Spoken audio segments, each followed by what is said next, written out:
Shyam general studies YouTube viewers అందరికీ hi, welcome to Shyam general studies YouTube channel. ఈ వీడియోలో quad కూటమిలోని సభ్య దేశాలను ఎలా గుర్తుంచుకోవాలి అనే అంశానికి సంబంధించిన సమాచారాన్ని సింపుల్ కోడ్ ద్వారా తెలుసుకుందాం. క్వాడ్ అంటే ఏమిటి? క్వాడ్ కూటమిలోని సభ్య దేశాలు ఎన్ని? క్వాడ్ కూటమిలోని సభ్య దేశాలను ఎలా గుర్తుంచుకోవాలి? క్వాడ్ ఆధ్వర్యంలో జరిగే జాయింట్ మిలిటరీ ఆపరేషన్ పేరేంటి? క్వాడ్ 2021 సదస్సు ఎక్కడ జరిగింది అనే ప్రశ్నలకు ఈ వీడియోలో సమాధానాలను తెలుసుకుందాం. ఫస్ట్ వన్, క్వాడ్ అంటే ఏమిటి? Quad QUAD. క్వాడ్ అంటే క్వాడ్రిలేటరల్ సెక్యూరిటీ డైలాగ్.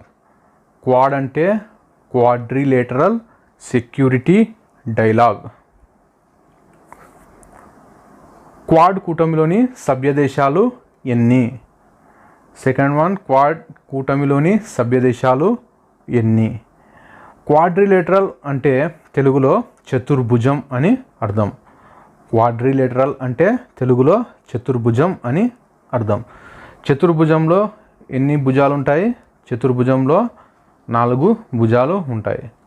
క్వాడ్ కూటమిలో కూడా 4 సభ్య దేశాలు ఉన్నాయి. చతుర్భుజంలో 4 భుజాలు ఉన్నట్లుగానే క్వాడ్ కూటమిలో 4 సభ్య దేశాలు ఉన్నాయి. క్వాడ్రిలేటరల్ అంటే చతుర్భుజం అని అర్థం. చతుర్భుజంలో 4 భుజాలు ఉంటాయి. అదేవిధంగా క్వాడ్ కూటమిలో 4 సభ్య దేశాలు ఉన్నాయి. క్వాడ్ కూటమిలోని సభ్య దేశాలను ఎలా గుర్తుంచుకోవాలి? క్వాడ్ కూటమిలోని సభ్య దేశాలను గుర్తుంచుకోవడానికి ఒక కోడ్ ఉంది. అదే AAJI. Aussie AAJI. ఈ కోడ్ గుర్తుపెట్టుకోవాలి. మనకు క్వాడ్ అనగానే ఆజీ అనే కోడ్ గుర్తుకు రావాలి. చూద్దాం. ఆజీలో ఫస్ట్ లెటర్ ఏ అంటే అమెరికా. తర్వాత సెకండ్ లెటర్ ఏ అంటే ఆస్ట్రేలియా. తర్వాత జే అంటే జపాన్, ఐ అంటే India.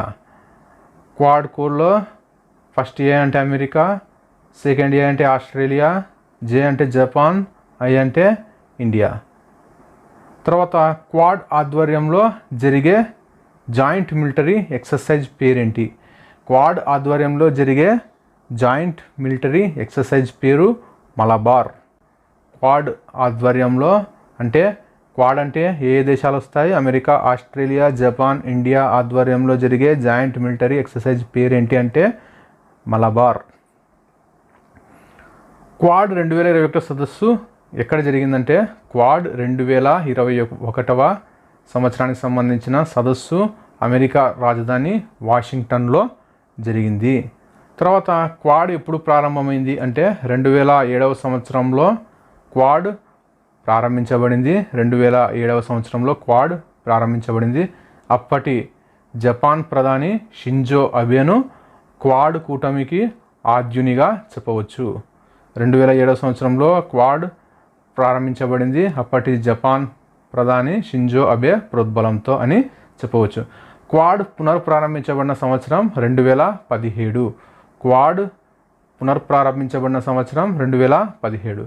Quad established on year 2007 and Quad re-established on the year 2017. Okay friends, ఈ వీడియో మీకు నచ్చినట్లయితే లైక్ చేయండి, షేర్ చేయండి, కామెంట్ చేయండి. మొదటిసారిగా నా ఛానల్ చూస్తున్న వాళ్ళు సబ్స్క్రైబ్ చేసి సపోర్ట్ చేయండి. Thanks for watching.